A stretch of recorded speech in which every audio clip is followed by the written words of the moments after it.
الجزائريين هنا وهنا وكانوا يسمعوا به. هذا غالب القسيم يا جماعه هو اللي حاكم اليوم لو كوموندون لا جوندارموري ناسيونال، يعني هو الجنرال الذي يدير الدرك الوطني في الجزائر. واش كان هذا؟ هذا كان زمان حاكم، هو الكولونيل اللي كان حاكم باب جديد. باب جديد هي اللي فرقه تحريات لا سي لا بريغاد دو ريشيرش دو باب جديد. هو خدم ازمو، خدم بزاف ازمو في هذه الفرقه اللي كان حاكمها، باسكو لا بريغاد دو ريشيرش دو باب جديد سي لا برينسيبال اونيتي ديليت دو لا جوندارموري ناسيونال الجيريان. هذا الاول. من بعد دار علاقات وكذا وكذا، طلع حاكم كوموندون لا ريجيون تاع بليده، ومن تما داروه ايطا ماجور تاع لا جوندارموري ناسيونال. من بعد ولا يحكم هو لو كوموندون تاع كاع لا جوندارموري ناسيونال. هو هذا الغالب بالقسيم اليوم نحكي لكم عليه بالوثائق كيفاش يخدم بزوجته اللي هي شكون الزوجه تاعو؟ فتيحه بوخرس اللي حاكمه مجلس قضاء تاع تيبازا، واللي كانت مقربه بزاف لطيب لوح. هذا الوزير من ابشع الوزراء، من ابشع رموز الفساد ورموز الحقره. هذا غالب القصير استعمل علاقاته السياسيه واستعمل منصبه في الدرك الوطني واستعمل نفوذه باش يدير لي زافير ويدخل ملايير. ونحكي لكم اليوم على ملف وين داخلين ميم لي كومبليس تاعو. نبداو الوثيقه رقم واحد خويا محمود باش نفهم القضيه. فقط ملاحظه، اللي قرات هو جينيرال ولا اكثر من جينيرال؟ جينيرال ماشي جينيرال ماجور. جينيرال بارك الله. يونيكمون جينيرال دايوغ باش نستعرض اللي كان قبله من ناد نوبه هو اللي جينيرال ماجور. ايوه وطلع جينيرال يعني دبك طلعوا جينيرال باش يحطوه في كوموندون جوندارموري. نزيدو نحكوا على حكايته من قبل ندخلوا في الملف باش تفهموا، باسكو هذا غالب القصير راح نديروا له بزاف من الحصص، حنديروا حصص وحصص وحنتكلموا عليه بزاف، لانه لحد الان هو بعد سقوط سعيد بوتفليقه وسقوط جنرال توفيقه هو اكبر رموز الفساد اللي مازالهم في الحكم. هو اكبر رموز الفساد اللي مازالهم لحد الان في الحكم. وراح نحكي لكم على هذا الانسان بدا كيفاش بدا يسرق. بدا يسرق بالبيرمي كوندوير، بدا يسرق بالبيرمي كوندوير، ومن بعد باش طلع حتى لي كروس زافير. وحكايته حكايه وكان مقرب من سعيد بوتفليقه ورضا كونيناف. هو كيفاش طلع ولا كوموندون دا جوندارموري؟ نعطيك ملخص باسكو بالك ناس يفهموا مليح وما ندخلوا القضيه. ايوه هو باش بدا هو كان كولونيل تاع باب جديد. شكون اللي كان حاكمها؟ لا جوندارموري ناسيونال ا ليبوك كان حاكمها جنرال بوستيلا كي كان جنرال ماجور اللي مات الله يرحمه. واش يدير باش يتامر على بوستيلا؟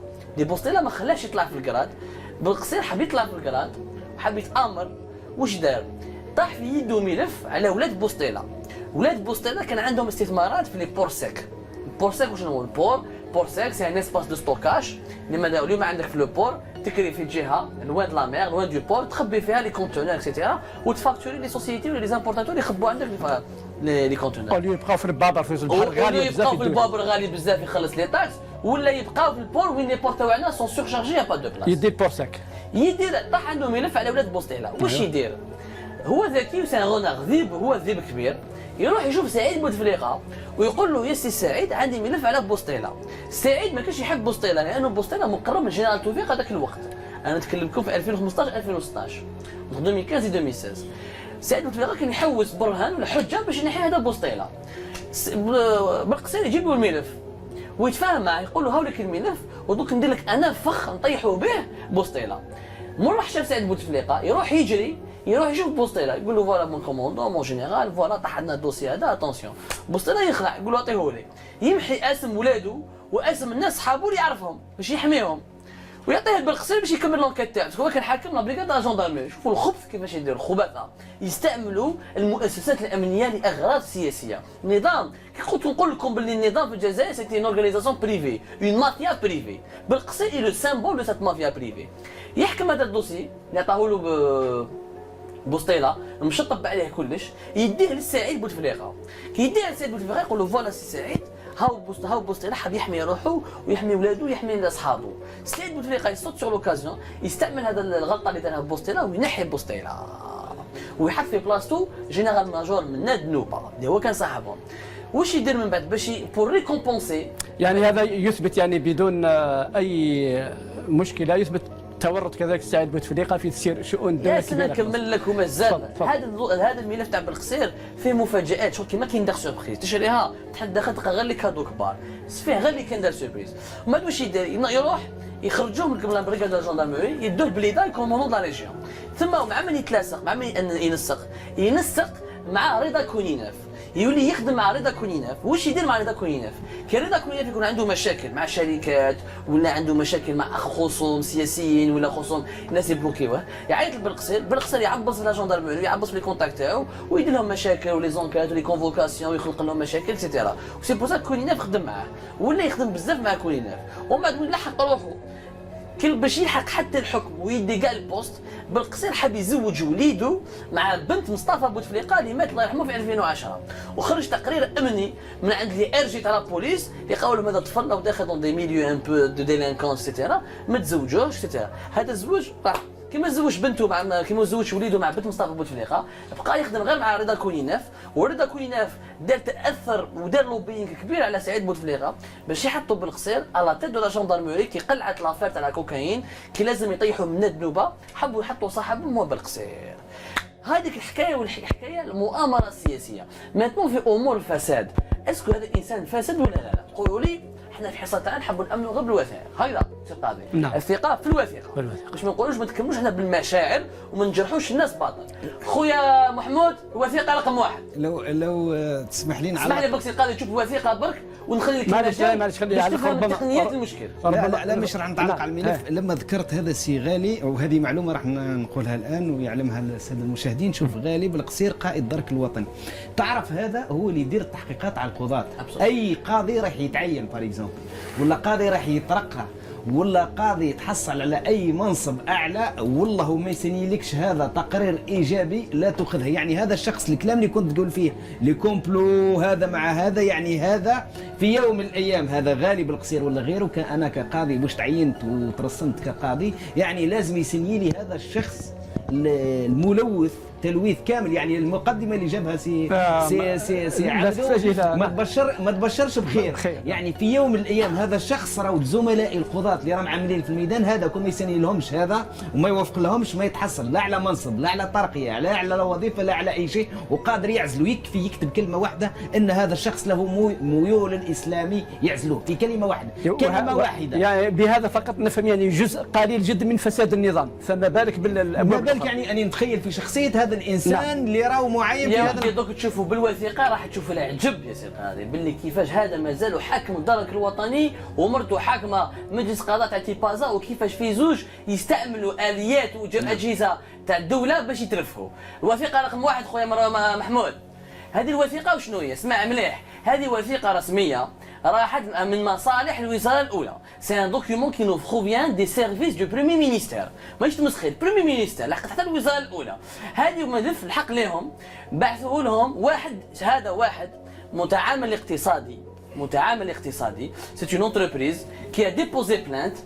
خلي الوثيقه الثانيه دور، عاود واحد الوثيقه ثانيه هاوليك مازال يحكي فيه. أيوة. هادو بعثوا دوسي واحد متعامل اقتصادي كان دا حب يدي بروجي تاع لي طرافو بوبليك في لا ريزيدونس ديتا الساحل تاع كلوب دي بان. لا ريزيدونس تاع كلوب دي بان وين منذ سنين كاع العائلات لي ديريجون الجيريان ومسؤولين كبار في البلد كي يدي منصب سياسي ويلي وزير ولا حاكم ولا جنرال ولا كرونت اوفيسي ولا مع عائله تاعو يروح يسكن تما. هذا واحد ديبوزا بلانت متعامل اقتصادي دا مارشي حاب يدي مشروع تما عباك في لا ريزيدونس ديتا تاع كلوب دي بان. عندهم بزاف مشاريع، هاوليك اسمه لهنا حمزه محمد حمزه، هاوليك اسمه تما الشركه تاعو راهي مكتوبه اسمه تما، وراح اشتكى بهم. هاوليك عنده لو تي بي تي سي يحيى محمد حمزه، هاي شركه تاعو هذا راح ديبوزا بلانت واشتكى عند الشرطه. وهاوليك المحضر تاعو محضر جلسه الاستماع اشتكى لمن ديبوزا بلان ضد السيد منكورة مراد. هذا واش يكون منكورة مراد؟ هو مساعد مدير العام للنزاعات، حاكم لي كونتونسيو. واش معناتها لي كونتونسيو؟ هذا في كلوب دي بان كي واحد ما يخلص لا فاكتور، كي واحد ما يخلص حاجه ولا يدير بروبليم ولا يبعثوا له هذا الانسان باش يحذروه قبل ما يحاوزوه كلوب دي بان. باسكو كاين بزاف من المسؤولين من الوزارات يكملوا العهده تاعهم، يعني العهده تاعهم كي يخرجوا من الحكومه يبقاو عايشين تما مع العائله تاعهم، وبزاف هذا مشكل كبير على ظهر الدوله يبقاو عايشين تما، ولكن عندهم واحد لي فاكتور لازم يخلصوا لهم. هذا منكورة مراد راح دوموندا تشيبا لهذا الانسان، دوموندالو تشيبا وقالوا لازم تمدلك انا نمدلك تشيبا كبيره، ولو كنت تعطيني تشيبا ما نعطيكش المشروع وندير لك مشاكل في الاخر. خلي الوثيقه رقم 3 باش يشوفوا الناس هاوليك المحضر تاعو، ويقول لهم بلي دوموندي لي تشيبا كبيره، ولكن ما حبيتش نفعلوا تشيبا، ما حبيتش نعطي له الرشوه، حاب يصابوطيني وما يخليليش هذا السوق. ماتنو روح الوثيقه رقم 4. الوثيقه رقم 4 وين الحق؟ هذا شكون صاحبه من كره مراد، مع من يخدم هذا من كره مراد، شكون يحمي فيه؟ يحمي فيه العقيد العقيد زعبوب وليد. هذا العقيد زعبوب وليد هو كولونيل قائد الدرك الوطني. هذا قائد الدرك الوطني كان حاكم لابريكاد تاع الشراقه ودار كارير هنا في تيزي وزو اكسيتيرا. هذا قائد كولونيل عقيد زعبوب مراد وزعبوب وليد ريسبونسابل تاع الجندرموري، هو اللي يحمي، يجيب هو يروح يشوف شركات خاصه تاع هما اغلبيتهم شركات تاع البي تي بي، يعني تاع لي طرافو بوبليك، يبدلوا شويه تروطوار، يزينوا عبالك لا ريزيدونس ديتا تاع كلوب دي بان، باسكو كاع الوزراء والحكام والمسؤولين الكبار عايشين تما يضلوا يزينوا فيها. هو المكان الوحيد اللي نقي في الجزائر هو كلوب دي بان، المكان الوحيد اللي نقي ما فيهاش مزبله. يديروا فيه بزاف لي طرافو تاع الغازون، يعاودوا يبنوا الحيوط، يعاودوا يصبغوا الديران، يعاودوا يصبغوا لي شالي. واش يدير هذا العقيد هذا الكولونيل زعبوب وليد؟ يروح يجيب شركات يتفاهم معاهم ويقول لهم الشركات هذو انا نعرف واحد اسمه منقوره مراد، هو عنده نفوذ كبير في لا ريزيدونس ديتا تاع كلوب دي بان، مدونا تشيبا، نعطونا رشوه ونجيب لكم دي بروجي وتخدموا بهم ثم. هايا من هذا الكولونيل زعبوب وليد شكون يحميه؟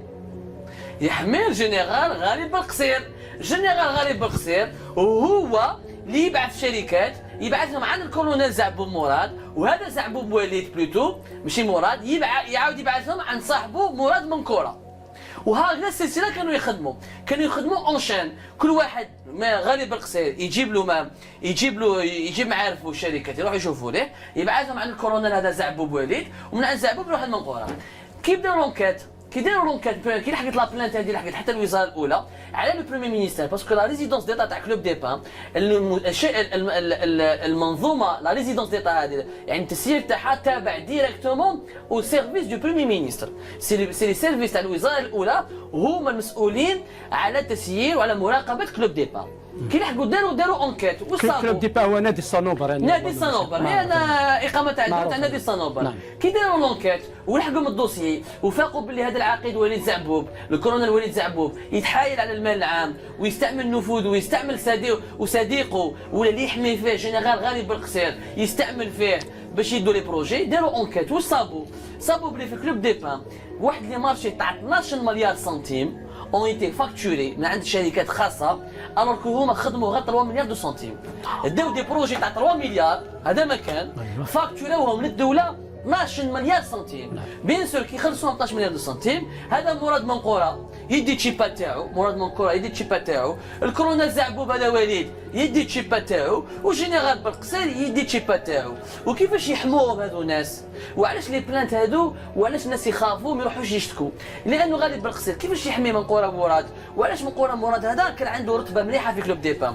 باسكو كي يروح العداله اللي ما يخلص اشاك فوا يان بروبليم بين واحد ولا ريزيدونس تاع ليطا دو كلوب دي بان، العداله تعطيله ديما الحق، ديما يجيب حقه في العداله. وهذا مراد منقوره يجيب ديما الحق، يربح كاع الغاشي في العداله ويسي في روماركي. قال لك هذا سي ان كاد الله يبارك مهند، يعني اطار كبير وعنده كفاءات ويدافع عن المصلحه العامه. هو ما كاين ني مصلحه عامه ني خرطي.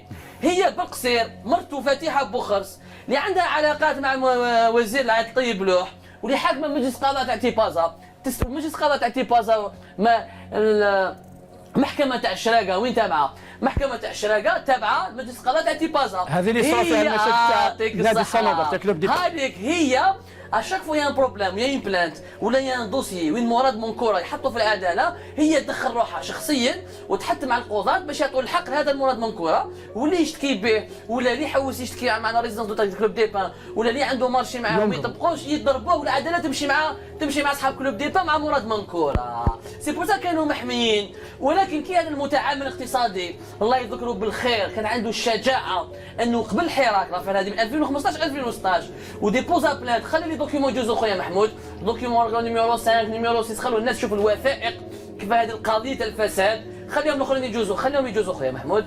نيميرو 5 هاب لي سيناتور تاع الشرطه وبعثوا حتى طلب الدخل. لا ماشي هذا خاطينا، هذا حنايا خاطي حبس هنا وخليهم يدوروا من قبل. هادو كي لحق الدوسي الوزير الاول ماشي هذا محمود عاود من افون، خليهم يدوروا كي بعثوا من بعد الوزير الاول طلب امر انه يديروا اونكيت. كي داروا اونكيت صابوا حاله فساد كبيره كان يستعملها هذا غالب بالقصير.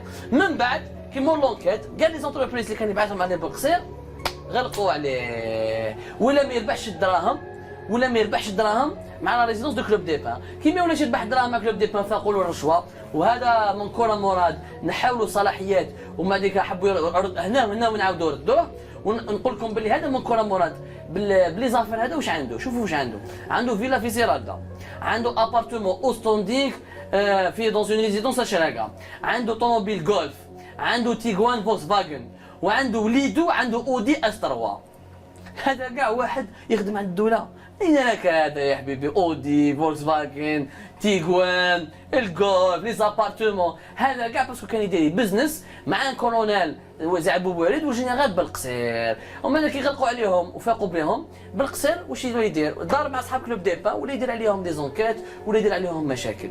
وبالقصير الثوره تاعو لا فورتون تاعو دوك نحكي لكم عليها، ونخلي السي القاضي يشرح لنا برك شويه امور. راكم شفتوا الوثائق فاضحه من عيار ثقيل. نعم. وين الناس دي كولونيل دي جينيرال تاع لا جوندارموري يستعمل زوجته قاضيه ويستعمل النفوذ تاعو باش يدخلوا الدراهم دي بروجي تاع 2-3 ملاير يفاكتوروهم للدوله 12 مليار. وهذو برك المشاريع هذو الوثائق اللي حكمنا عليهم. لو كان نونكيتيو على المشاريع اللي كلاو فيها في كلوب دي بان راهي ملايير والملايير. يجيبوا شركات يجيبوا دي زونتربريز بريفي يدوا في لي بروجي ياكلوا في الدراهم. تروطوار تاع 100 مليون يخدموا للدوله مليار، والرخام تاع 500 مليون يحسبوا 15 مليار، ودراهم الدوله وجاهم الجزائريين يروحوا في تجوب اصحاب بالقصير وجماعته.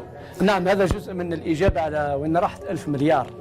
لكن فيه كما كنا نسمع الاخي عبدو فيه جرائم، جنايات اقتصاديه، ماليه، تسييريه، نفوذ، استعمال السلطه، استعمال مؤسسات الدوله خطيره جدا. انا مانيش رجل قانون لكن معنا رجل قانون خويا حبيب عشي.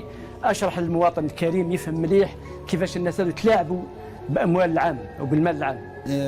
نعم شكرا سي محمد. انا اللي فهمت من الوقائع هي فيها جرائم عده. نعم. لانه دخلت فيها رئيسة مجلس، قائد الاعلى للدرك الوطني، ممثل منازعات، فيها الكثير من الموظفين. نحاولوا نوضحوها. نعم. وبعد نعطوا كل واحد تكييف.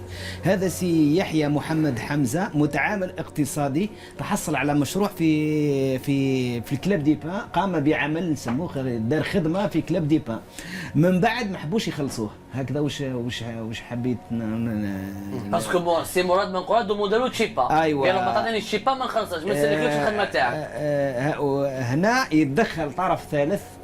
هي عادة الكثير يخدموا كما هكذا، الكثير والكثير المتعاملين الخواص كما هكذا كما نقولوا بالدرجة مقاولين يخدموا لصالح الدولة أو لصالح مؤسسة الدولة ومن بعد ما يخلصوهمش. حتى احنا يعني ليش نخرج شوية من الموضوع، كانوا أشخاص ما يسمى بكذبة إصلاح العدالة. طيب العيس أول ما جاء كوزير العدل جاب الكثير والكثير من المقاولين وأرباب العمل يخدموا عندنا في العدالة ومن بعد ما خلصوهمش. ومن بعد ولا وزارة العدل يعني رئيس مدير المالية في وزارة العدل ورئيس المصلحة يطلبوا على الناس في رشاوي مقابل التسديد.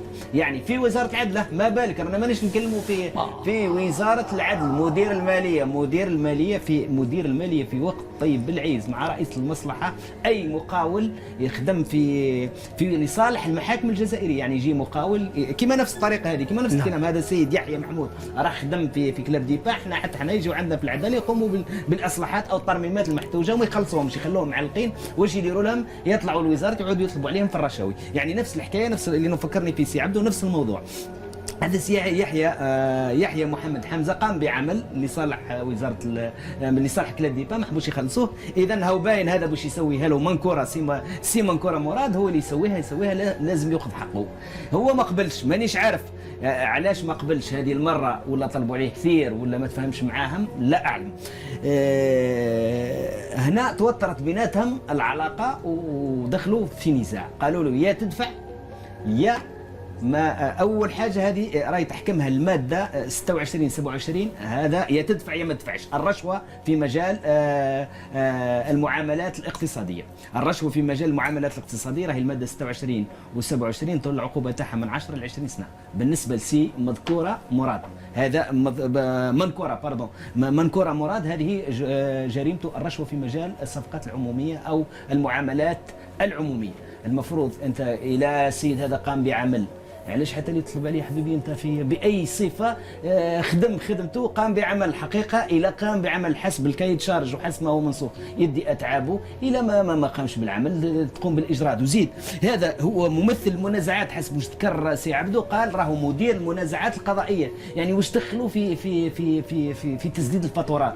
يعني انا حتى نشوف في يحيى محمود واش علاقته واش دا حتى اللي يتصل بمنكوره، لانه على مستوى اي اداره تلقى ممثل منازعات، هذا ممثل منازعات وشي، يعني ممثل المدير امام النزاعات القضائيه التي تطرح امام القضاء. لكن هذا السيد لما يحب يسلك يطالب بحقوقه، واش وصلوا للمنازعات القضائيه؟ ماناش وزيد ماهوش رجل قانون، يعني ما عنده حتى فقه في القانون السيد هذا.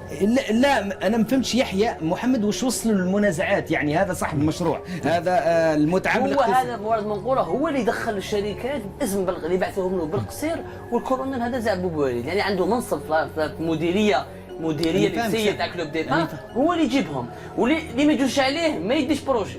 بس هو يخدم في المنازعات. لما يثور نزاع، هنا مازلنا ما وصلناش للنزاع القضائي. يعني هذا منكوره مراد راهو ممثل المنازعات. وش معناها ممثل المنازعات؟ عندما يكون كاين اشكال قانوني يطرحه على المحكمه، هنا منكوره مراد هو اللي يتدخل.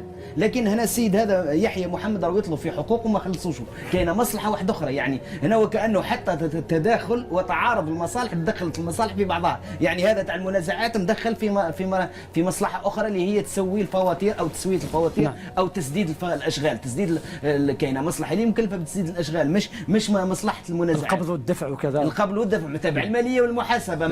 ما تتبعش المنازعات هذه مصلحه وحدها لما يثور نزاع قضائي امام القضاء. معناها هنا في فساد كبير، واحد يعني المصالح تعارض المصالح يسموها. هذا هو علاش قلت يسميها في القانون تعارض المصالح، عاقب عليها بالقانون بعامين حبس نفذه في الماده 34. هذه التهمه الثانيه سي منكور مراد. انت سي منكور مراد راك درت تعارض المصالح، منكوره يعني تعارض منكوره مراد، اللي اسمه منكوره مراد زاد جريمه واحده اخرى، الرشوه في مجال الصفقات العموميه، زائد تعارض المصالح. يعني هذه الخدمه مش خدمتك، راهي خدمه المصلحه المعنيه. لما سي يحيى محمد حمزه يحب يطلب فلوسه يروح للمصلحه المعنيه، لمصلحه الفواتير، المحاسبه الماليه، مصلحه المنازعات. مصلحه المنازعات موضوع اخر. يعني هنا رانا دخلنا في الماده 34 من قانون الفساد، هي تعارض المصالح. يعني السيد هذا دخل في خدمه خاطيه خدمته، ولا يطلب الرشوه من جهه اخرى.